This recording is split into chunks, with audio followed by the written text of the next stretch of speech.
जय महाराष्ट्र मित्रांनो. लायसनचे हे दोन प्रकार असतात. एक असते प्रायव्हेट लायसन आणि दुसरे असते कमर्शियल लायसन. रिक्षा किंवा प्रवासी वाहतूक करण्यासाठी तुम्हाला TR लायसनची गरज असते. यावर तुम्ही येलो नंबर किंवा पिवळी नंबर प्लेट असलेली सर्व वाहने चालवू शकतात. ही वाहने सर्व TR किंवा ट्रान्सपोर्ट व्हेकल्समध्ये येतात. आता आपण नंबर प्लेट पाहूया. समजा तुमच्या गाडीचा नंबर MH12SK32 आहे.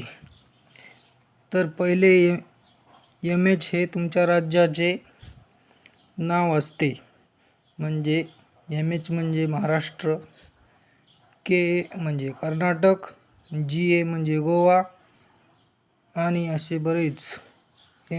12 हे तुमच्या शहराचे किंवा RTO पासिंगचा कोड असतो.